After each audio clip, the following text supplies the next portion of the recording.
Hello guys, কি অবস্থা সবার? সো আজকে আমি আপনাদেরকে দেখাবো কিভাবে অডিও এডিটিং করবেন। আপনাদেরকে অনেক রকমের ভিডিও দিছি, ভিডিও কিভাবে এডিট করবেন, কিন্তু আজকের এই ভিডিওর মাধ্যমে শিখতে পারবেন কিভাবে অডিও এডিটিং করবেন। আপনারা হয়তো অডিও এডিটিং কি সেটা বুঝতেছেন না, সো আপনাদেরকে আমি বুঝাই বলি। অডিওটা এডিট করা খুবই জরুরি, কারণটা হচ্ছে আপনারা হয়তো জানেন আগে থেকে ইউটিউব আর ফেসবুকে কপিরাইট ক্লেম দেওয়া যাইতো এবং কপিরাইট স্ট্রাইক দেওয়া যেত। যে অরিজিনাল ওনার আছে সে কপিরাইট ক্লেমে দিতে পারতো, স্ট্রাইকও দিতে পারতো, মানে যে গানের মালিক আছে সে। এখন কিন্তু শুধু এগুলোর মধ্যে না, টিকটকও পর্যন্ত কপিরাইট অপশনটা চালু করে দিয়েছে। যে অরিজিনাল ওনার আছে, মানে প্রথমে যে গানটা ছাড়ে সেখান থেকে ক্লেম আসবে, মানে ক্লেম বা এই গানটা মিউট করে দেওয়া হবে। এমনকি আমাদের যে ক্যাপকাটে ভিডিও আপলোড করি সেখানে পর্যন্ত মানে গানটা মিউট হয়ে যায় কপিরাইটের কারণে। তো আপনি যদি এই অডিওটাকে একটু এডিটিং করে লোফি সাউন্ড করে যদি ভিডিও আপলোড করেন, যে কোনো জায়গায় আপলোড করেন না কেন, সেখান থেকে কপিরাইট ক্লেম স্ট্রাইক মিউট আসবে না। আপনারা অনেক জায়গায় শুনে থাকবেন এ ধরনের গানগুলো, মানে পুরোনো গানকে আবার নতুনভাবে লোফি সাউন্ড করে ইউটিউবে আপলোড করতেছে। এ ধরনের গানগুলো শুনতেও অনেক ভালো লাগে, আর এ ধরনের গানগুলো অনেক ভিউ হয়, অনেক ভাইরাল হয়ে থাকে। সো আজকের এই ভিডিওর মাধ্যমে জানতে পারবেন এই ধরনের ভিডিওগুলো কীভাবে এডিট করবে, এই ধরনের গানগুলো কীভাবে এডিট করবেন, এই ভিডিওর মাধ্যমে জানতে পারবেন। ভিডিওটা না টেনে পুরোটাই দেখবেন।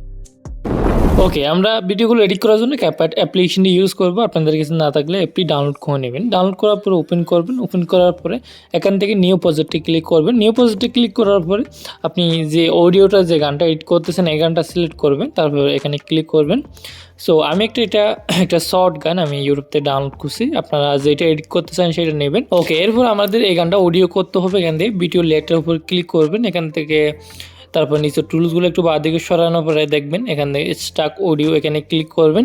ক্লিক করার পরে দেখবেন গানটা অডিও হয়ে যাবে। ওকে, এরপর কি করবেন, অডিও লেয়ারটার উপর ক্লিক করার পরে এখান থেকে নিচে টুলসগুলো একটু বাঁ দিকে সরাবেন। এরপর এখানে একটা অপশন দেখবেন স্পিড, এই অপশনটার মধ্যে ক্লিক করবেন। সো এরপরে কি করবেন, আপনারা এই স্পিডটা হালকা এভাবে কমাই দিবেন। কমাই বলতে আপনারা রাখবেন হচ্ছে 0.9 করে রাখবেন। যদি আপনার গানটার স্পিডটা বেশি হয় সেক্ষেত্রে আপনারা 0.8 করে রাখবেন, ঠিক আছে। ওকে, এরপরে কি করবেন, আপনারা কিক ফেস এই অপশনটা এনেবল করে দিবেন। এটার মধ্যে ক্লিক করলে এটা টিক হয়ে যাবে। তো এটা এবার এনেবল না করলে আপনার সাউন্ডটা, গানটা নষ্ট হয়ে যাবে। এটা এনেবল করে দিবেন। এরপরে নিচে টিক আইকনটার মধ্যে ক্লিক করে ব্যাক আসবেন। ওকে, ব্যাক আসার পরে আবার কি করবেন, অডিওটার উপর ক্লিক করে একটু সামনে আসবে। সামনে আসার পরে আমাদের লোফি সাউন্ডটার মধ্যে যে ফিলটা আছে সেটা দিতে হবে। তো সেটা দেওয়ার জন্য এখান থেকে আমরা অডিও ইফেক্টে যাব। এখান থেকে আপনারা দেখবেন অডিও ইফেক্ট, এখানে ক্লিক করবেন। এখানে ক্লিক করার পরে এখান থেকে এই ইফেক্টটার উপর ক্লিক করবেন। আপনারা দেখতে পাচ্ছেন এই ইফেক্টটার উপর ক্লিক করার পরে আবার অ্যাডজাস্টে ক্লিক করবেন। অ্যাডজাস্টে ক্লিক করার পরে যে রুম সাইজ আছে সেটা আপনারা 40-42 এরকম রাখবেন। এরপরে যেটা নিচে যেটা আছে সেটা রাখবেন হচ্ছে 50-55 এরকম রাখবেন, ঠিক আছে। তো এটা আপনাদের গান অনুযায়ী রাখতে পারেন। এরপরে ঠিক আইকনটার মধ্যে ক্লিক করে ব্যাক আসবেন। সো এভাবে চাইলে আপনারা যে কোনো গানকে লোফি সাউন্ডের মতো করতে পারবেন। সো আপনারা চাইলে এই গানটা যে কোনো গানে ইউজ করতে পারবেন। এরপর আপনাদেরকে দেখাবো ক্যাপকাটের মধ্যে নতুন আপডেটের মাধ্যমে দুটো অপশন এসেছে, সেটার মাধ্যমে আপনারা অডিও এডিটিং করতে পারবেন। সো সেটা কিভাবে করবেন, কি অপশনটা এসেছে সেটা আপনাদেরকে দেখাবো। ওকে, প্রথমে আপনারা গানটা একটু শুনেন। ওকে, এরপরে আমি এখান থেকে ভিডিও লেটার উপর ক্লিক করবেন। এখান থেকে দুটো অপশন এসেছে, একটা হচ্ছে এনহ্যান্স ভয়েস আর একটা হচ্ছে আইসোলেস ভয়েস। তো আমরা এখান থেকে এটার মধ্যে ক্লিক করব।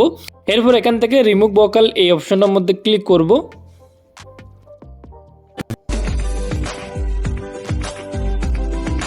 সো আপনারা শুনতে পারতেছেন যে গানটা ছিল সেটা রিমুভ হয়ে গেছে, শুধু তালটা রয়ে গেছে। যদি আপনারা এটাও চান শুধু গানটা থাকবে, মানে তালটা বন্ধ হয়ে যাবে, সেটার জন্য কিপ ভোকাল এই অপশনটা মাঝখানে এই অপশনটার মধ্যে ক্লিক করবেন। তারপরে দেখবেন গানটা থাকবে শুধু।